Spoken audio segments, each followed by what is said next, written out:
Hi everyone, final BCom students management accounting చూస్తున్నామా. అందులో మన కాన్సెప్ట్ ఏంటి ఈరోజు ఫండ్స్ ఫ్లో స్టేట్మెంట్లోని ఒక ప్రాబ్లం అండి. మీకు ఆల్రెడీ క్వశ్చన్ అండ్ ఆన్సర్ పంపించడం జరిగింది, అది అర్థం కాలేదనేసి నాకు అర్థమైందమ్మా. అందుకే ఆ ప్రాబ్లమ్ని ఎక్స్ప్లెయిన్ చేస్తున్నాను, ఒకసారి చూడండి. మీకు మామూలుగా ప్రాబ్లం ఇస్తే దానికి statement of working in changes చేయడం వచ్చు, ఫండ్స్ ఫ్లో స్టేట్మెంట్ క్రియేట్ చేయడం వచ్చు, and calculation of funds from operation కూడా వచ్చు. ఇప్పుడు అండి ఎడిషనల్ ఇన్ఫర్మేషన్ అనేది చాలా ఎక్కువ ఇచ్చాడండి ఈ ప్రాబ్లంలో. ఆ ఎడిషనల్ ఇన్ఫర్మేషన్ ఏంటంటే ఇన్ టర్మ్ డివిడెండ్ 26,000 అనేసి ఫైనల్ డివిడెండ్ 54,000 అని ఇవ్వడం జరిగింది. ఒకసారి చూడండి అమ్మ ప్రాబ్లంలో ఎడిషనల్ ఇన్ఫర్మేషన్. ఈ ఇన్ టర్మ్ డివిడెండ్ అంటే ఏంటండి?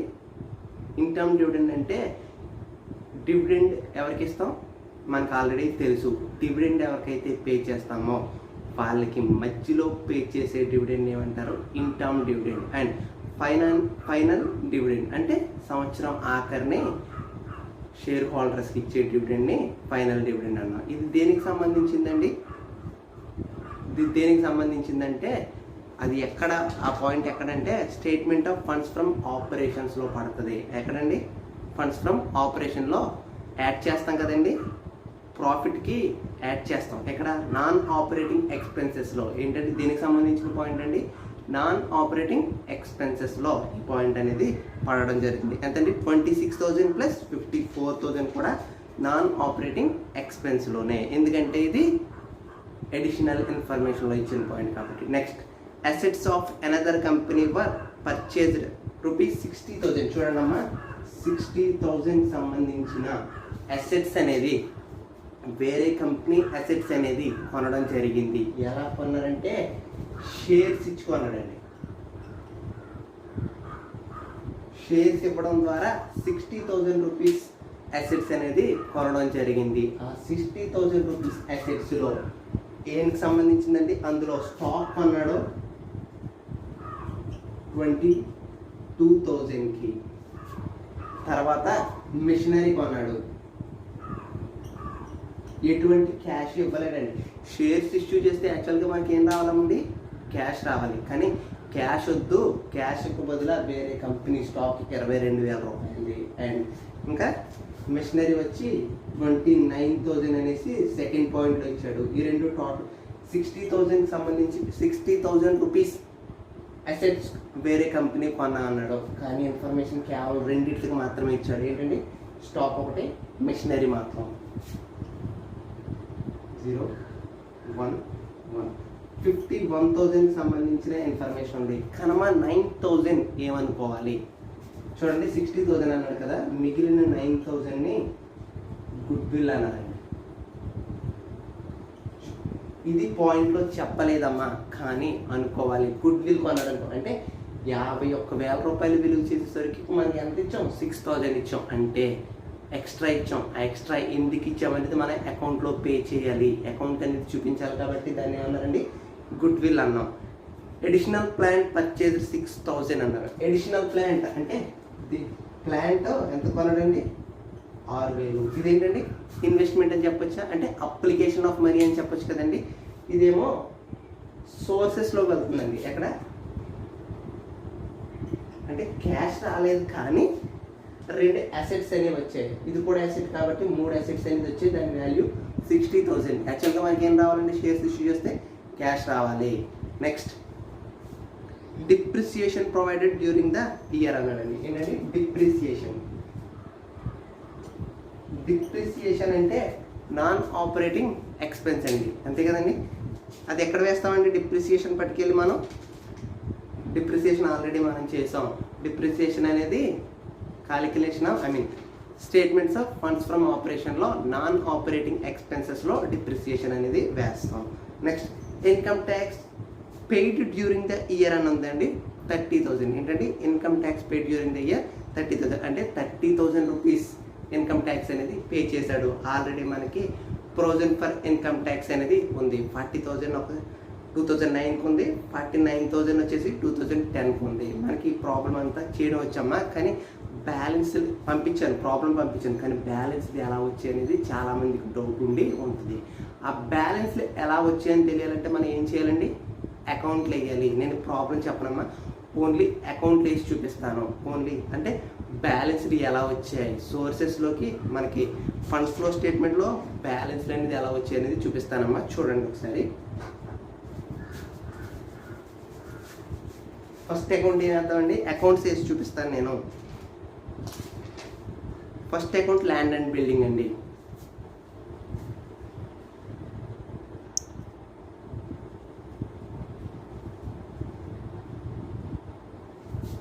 చూడండి అమ్మా, ల్యాండ్ అండ్ బిల్డింగ్ అకౌంట్లో ఫస్ట్ ఏమొస్తుందండి, 1/1/2010 ఓపెనింగ్ బ్యాలెన్స్ అంటారండి. ఏంటి అంటే దీనే 31/12/2009 కూడా అనొచ్చు.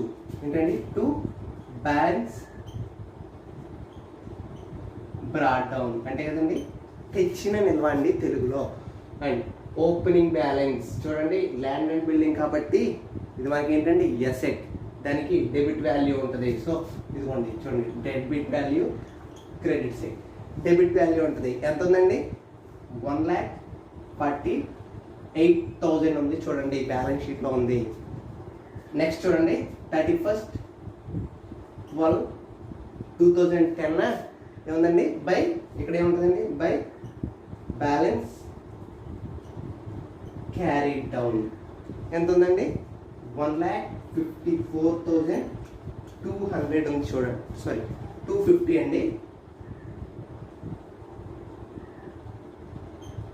250 అనేది బ్యాలెన్స్ ఉంది. చూడండి బై డిప్రిసియేషన్ ఉంటుంది కదమ్మా,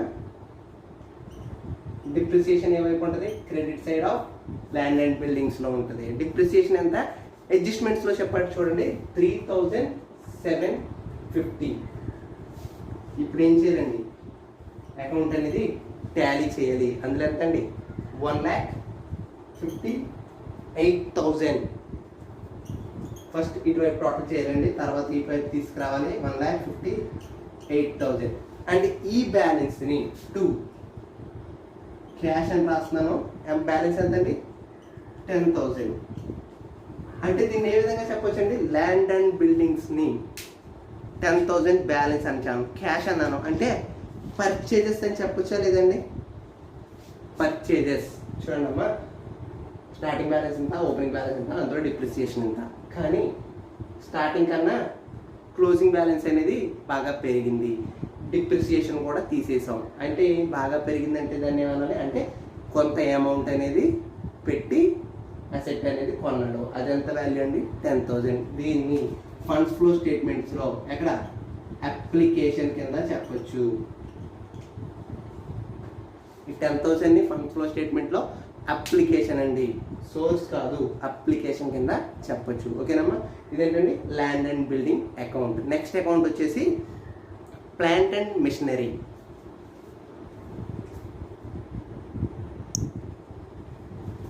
చూడమ్మా, ఇప్పుడు plant and machinery. Plant and మిషనరీలో 1/1/2010 టు బ్యాలెన్స్ బ్రాడ్ డౌన్ అండి. బ్యాలెన్స్ బ్రాడ్ డౌన్ వచ్చేసి ఎంతండి, 1,12,950 అండి, ఓపెనింగ్ బ్యాలెన్స్ అండి అది. నెక్స్ట్ 31/12/2010 బై డిప్రిసియేషన్ ఉంటుంది. డిప్రిసియేషన్ ఎంత అండి, 12,000. ఇది ఎక్కడ ఉందండి, 12,000 అనేది ప్రాబ్లంలో ఇచ్చాడు. చూడండి, depreciation on plant and machinery అంటే డిప్రిసియేషన్ వాల్యూస్లో ఇచ్చాడు. ఇందాక 3,750 ఎలా వేసుకున్నాం, ఇది కూడా అంతేనండి డిప్రిసియేషన్. చూడమ్మా, ప్లాంట్ అండ్ మిషనరీ అనేది 29,000 ఎలా వచ్చిందండి, షేర్స్ ఇవ్వడం ద్వారా. మనం డబ్బులు ఇచ్చుకోలేదు, షేర్స్ ఇచ్చుకున్నాం. సో దాన్ని షేర్ క్యాపిటల్ ఎంతండి, 29,000 రూపీస్ కొన్నాం కదండి. కొంటే మన దాంట్లోకి అసెట్ అనేది వస్తుంది. వచ్చినప్పుడు అది వాల్యూ అవుతుంది, డెబిట్ వాల్యూ అవుతుంది. 29,000 వేసుకున్నాం. ఓకేనమ్మా, మళ్ళీ ఇంకా ఒక పాయింట్ చెప్పాడు, అడిషనల్ మిషనరీ పర్చేజ్డ్. చూడండి, అడిషనల్ ఇన్ఫర్మేషన్లో అడిషనల్ మిషనరీ పర్చేజ్డ్ అనేసి 6,000 ఇచ్చాడు. అంటే దానికి దేనికి సంబంధించిందండి, క్యాష్కి సంబంధించి 6,000. డిప్రిసియేషన్ ఆల్రెడీ వేసుకున్నాం, ఇది కూడా మనకి చెప్పి తెలిసిందే. బై లాస్ట్లో ఏముంటుందండి, బ్యాలెన్స్ క్యారీ డౌన్ ఉందండి.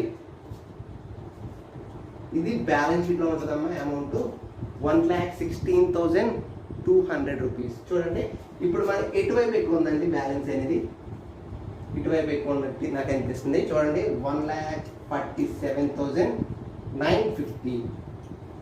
ఓకేనమ్మా, ఈ బ్యాలెన్స్ని యువతల వైపు తీసుకురండి. 1,47,950. ఓకేనమ్మా, అంటే ఏది ఇటువైపు ఎక్కువ ఉందో దాన్ని ఫస్ట్ క్యాలిక్యులేట్ చేసి దాన్ని అవతల సైడ్కి తీసుకురావాలి. ఓకేనమ్మా, అందులోంచి ఈ ఎండ్ అమౌంట్లు తీసేస్తే వచ్చిన బ్యాలెన్స్ ఎంత అండి? 19,750. దీన్ని మనం ఏమనుకోవాలండి, ఆల్రెడీ ఒక్కొక్కసారి అయితే డిప్రిసియేషన్ అని చెప్పుకుంటాం, కానీ డిప్రిసియేషన్ మనకు ఆల్రెడీ క్లియర్గా చెప్పేశాడు. డిప్రిసియేషన్ 12,000 అని క్లియర్గా చెప్పేశాడు కాబట్టి డిప్రిసియేషన్ 12,000 వేసుకున్నాం అండ్ క్లోజింగ్ బ్యాలెన్స్ కూడా వేసుకున్నాం. ఇక్కడ పర్చేజెస్ రెండు కూడా స్టాక్ ఇచ్చి 29,000, క్యాష్ ఇచ్చి 6,000 అని పర్చేజెస్ కూడా చెప్పేశాడు. అండ్ రిమైనింగ్ ఏంటండి? సేల్స్. సేల్స్ అంటే బై క్యాష్. దీన్ని ఏ విధంగా చెప్పుకోవచ్చండి? సేల్స్ అనేసి చెప్పుకోవాలి. సేల్స్ చేస్తే మన ఆర్గనైజేషన్లోకి ఫండ్స్ అనేవి రావడం జరుగుతుంది. దాన్ని ఏమంటామమ్మా? ఇటువైపు అయితే మనకి ఇందాక అప్లికేషన్ అని చెప్పాం, ఇక్కడ మనకి సోర్స్. చూడమ్మా, డౌట్ ఎవరికైనా ఉంటే క్లియర్ అయింది అనుకుంటున్నాను. ఏమంటారండి? సేల్స్ జరిగింది. ఎలా వచ్చిందండి 19,000? మనకి షేర్ క్యాపిటల్ ద్వారా కొన్న 29,000, ఓపెనింగ్ బ్యాలెన్స్, క్యాష్ ద్వారా కొన్న అసెట్స్ అన్నీ కలిపి అందులోంచి డిప్రిసియేషన్ మైనస్ క్లోజింగ్ బ్యాలెన్స్ తీస్తే వస్తే ఈ అమౌంట్ని ఏంటండి బ్యాలెన్సింగ్ ఫిగర్ని మనం ఏమన్నా బై క్యాష్ అని చెప్పి సేల్స్ అని రాసుకున్నాం. సేల్స్ అంటే sale of plant and machinery అని రాసుకున్నానండి. ఈ sale of plant and machinery అంటే ఏమన్నా సేల్ చేస్తే మన ఆర్గనైజేషన్కి ఏమవుతుంది? సోర్స్ అవుతుంది. చూడండి క్లియర్గా అర్థమవుతుంది. ఓకేనమ్మా, ఏమన్నా డౌట్స్ ఉంటే నన్ను కాంటాక్ట్ చేయండి. అవసరమైతే నేను ఇంకో వీడియో తయారు చేసి ఇదే ప్రాబ్లంకి ఇంకో వీడియో చేసి చెప్తాను. ఓకేనమ్మా, చూడండి నెక్స్ట్ గుడ్ విల్ అకౌంట్ అండి. ఏంటండి గుడ్ విల్?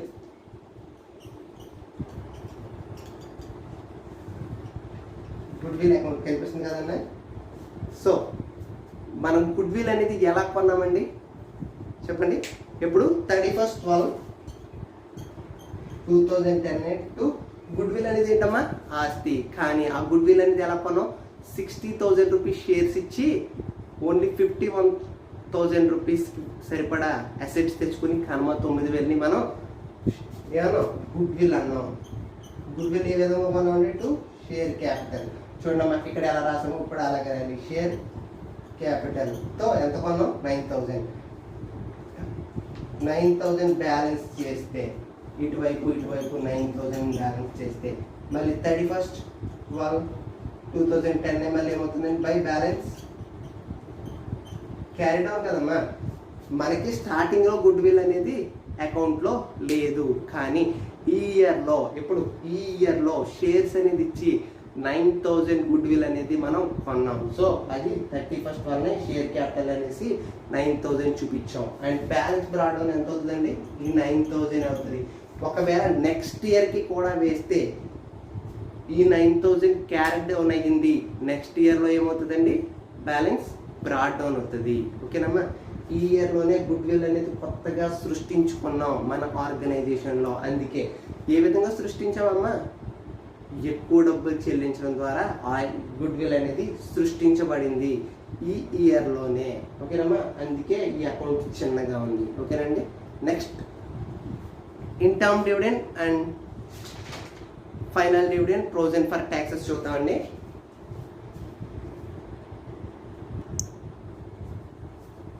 చూడమ్మా, నెక్స్ట్ అకౌంట్ ఏంటండి? Provision for tax. ఇది ఏంటండి? అసెట్కి సంబంధించిందండి. ప్రొవిజన్ ఫర్ ట్యాక్స్ అనేది కాదు, లయబిలిటీ అకౌంట్. ట్యాక్స్ అనేది ఏంటండి? మనం కట్టవలసిన అప్పు. దానికి ప్రొవిజన్ ఫర్ ట్యాక్స్ అకౌంట్ అనేది క్రియేట్ చేయాలి. సో 1/1/2010 బై బ్యాలెన్స్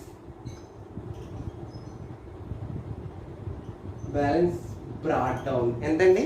ఇది బ్యాలెన్స్ షీట్లో ఉంది చూడండి. అమౌంట్ 40,000 ఉందమ్మా, 40,000. ఓకేనండి, నెక్స్ట్ 31/12/2010 ఎంతండి? ఇన్కమ్ ట్యాక్స్ ఎంత పే చేసామన్నాడు? ఇక్కడ అడ్జస్ట్మెంట్లో ఉంచండి. Income tax paid, income tax paid ఎంతండి? 30,000. చూడమ్మా, income tax paid 30,000. And 31/12/2010 balance షీట్లోని క్లోజింగ్ బ్యాలెన్స్ అంటే balance carry down broad down అంటే తెలుసు కదండి. ఇదేమో తెచ్చిన నిల్వ, స్టార్టింగ్లో తెస్తున్నాం కాబట్టి వేరే ఇయర్ నుంచి ఇయర్కి తెచ్చిన నిల్వ. ఇది తేల్చిన నిల్వ. ఇది ఇన్కమ్ ట్యాక్స్ కట్టిన అమౌంట్ ఎంతండి? తేల్చిన నిల్వ వచ్చేసి 49,000. ఇది కూడా బ్యాలెన్స్ షీట్ ఐటమ్ అండి. చూడండి, బ్యాలెన్స్ చేయండి.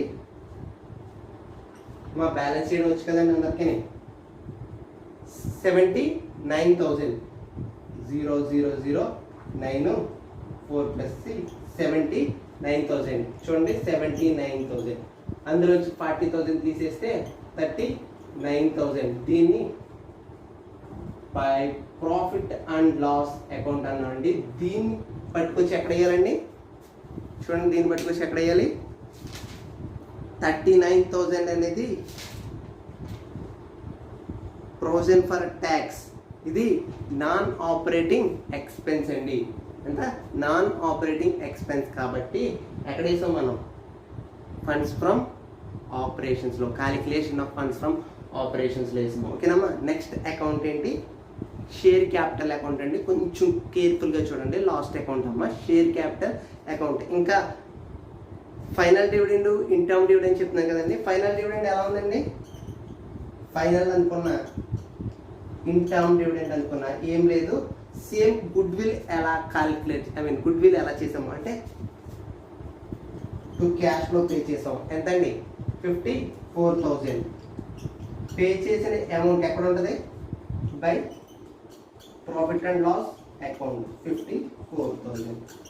దీన్ని బ్యాలెన్స్ చేస్తే సరిపోతుందండి. అండ్ ఇన్కమ్ డివిడెండ్ కూడా అంతే. ఓకేనమ్మా. ఇన్కమ్ డివిడెండ్ కూడా అంతే. ఇన్కమ్ డివిడెండ్ అకౌంట్లో కూడా క్యాష్లో 26,000 వస్తుంది, ప్రాఫిట్ అండ్ లాస్ అకౌంట్లో 26,000 వస్తుంది. సెటిల్ అయిపోతుందమ్మా. ఓకేనా?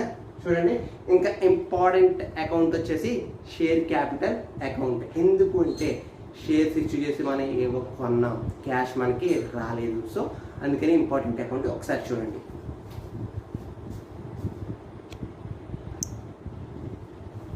చూడమ్మా, ఇప్పుడు అకౌంట్ ఏంటి? Excuse me. Share capital account చూడండి. షేర్ క్యాపిటల్ అనేది ఏంటండి? Credit balance. క్యాపిటల్ ఇప్పుడు కూడా క్రెడిట్ బ్యాలెన్స్లో ఉంటుంది కాబట్టి 1/1/2010 by balance brought down. Balance brought down ఎంత అండి? 2 lakhs ఉందండి. ఎక్కడ ఉంది 2 lakhs? బ్యాలెన్స్ షీట్లో క్యాపిటల్ అనేసి ఇచ్చాడు. ఓకేనమ్మా. నెక్స్ట్ 31/12/2010 మనం క్యాపిటల్ ఇష్యూ చేసి ఏమేమి కొన్నామండి? 3 items కొన్నాం. అందులో ఏంటంటే ఎలా క్యాపిటల్ని ఇష్యూ చేసి చూడండి ఏమేమి కొన్నామండి? బై స్టాక్ కొన్నాం 21,000. ఐ థింక్ 21,000 కదండి. సారీ, 22,000 అమ్మా. 22,000 రూపీస్ స్టాక్ కొన్నాం. ఎలా? షేర్స్ ఇష్యూ చేసి. బై మిషనరీ ఎంతండి? 29,000. అండ్ రిమైనింగ్ బ్యాలెన్స్ మనం ఏమన్నానండి? బై గుడ్ విల్ అన్నాను కదా. గుడ్ విల్ యాక్చువల్లీ ఇక్కడ క్యాష్ వచ్చి బ్యాలెన్స్ అవ్వాలమ్మా. కాకపోతే మనకి క్యాష్ అనేది రాలేదు, క్యాష్ అనేది మనం తీసుకోలేదు. కానీ ఏం తీసుకున్నాం? స్టాక్ తీసుకున్నాం, మిషనరీ తీసుకున్నాం. And remaining balance good will అనేది క్రియేట్ చేయడం జరిగింది. అందుకే ఇలా అమ్మా. సో కానీ 31/12/2010 టు బ్యాలెన్స్ మనకి బ్యాలెన్స్ షీట్లో ఏం చూపించాడండి? బ్యాలెన్స్ క్యారీ డౌన్లో 2,60,000 చూపించాడు. అవునా కాదు? చూడండి, ఒకసారి ఓపెన్ చేసి చూడండి. 2,60,000 చూపించాడు. ఈ 2,60,000 అనేది ఏంటి? Closing balance. అది ఏ విధంగా వచ్చిందంటే ఇదిగోండి, 2,60,000 ఇలా వచ్చింది. Opening balance, stock, machinery, goodwill. ఈ మూడు ఎందులోకి వస్తాయండి? ఆ మూడు కూడా అప్లికేషన్ సోర్సెస్ మనకి. ఎక్కడ ఇచ్చాడా చూడండి ఒకసారి. ఇది మనం ఆల్రెడీ షేర్ క్యాపిటల్ అనేసి, షేర్ క్యాపిటల్ 60,000 అనేసి చూపించుకోవచ్చు. కానీ చూపించామా? చూపించలేదు. ఎందుకంటే అమౌంట్ రూపంలో డబ్బులు ఏవి కూడా రాలేదు. మనకు ఓన్లీ కూడా మనం ఏం చేస్తామండి, ఫండ్స్ ఫ్లో స్టేట్మెంట్ అంటే దేనికి సంబంధించింది? డబ్బులకి సంబంధించింది. కానీ మనకి డబ్బులు అనేవి రాలేదు. కేవలం స్టాక్ వచ్చింది, మిషనరీ వచ్చింది, గుడ్ విల్ వచ్చింది. ఓకేనమ్మా? ఇది బ్యాలెన్స్లో చూపించుకోవడానికే తప్ప ఫండ్స్ ఫ్లో స్టేట్మెంట్లో మనం వీటిని నోట్ చేయడం. అదే 60,000 బ్యాలెన్స్ వచ్చి ఉంటే, డబ్బులు వచ్చి ఉంటే, ఇక్కడ తీసేసి ఇది కాకుండా 60,000 రూపీస్ క్యాష్ వచ్చి ఉంటే అమ్మా, బై క్యాష్ వల్ల మనం ఇష్యూ చేసి ఉంటే దాన్ని ఏమందో సోర్సెస్ కింద అందో కదండి. 60,000 అనేది సోర్సెస్ కింద మనం రాసుకుందాం. ఓకేనమ్మా? అందుకే ఇది సోర్సెస్లో రాయొద్దు. ఎందుకంటే మనకి క్యాష్ రాలేదు, అసెట్స్ అనేవి వచ్చాయి. ఓకేనమ్మా? Thank you.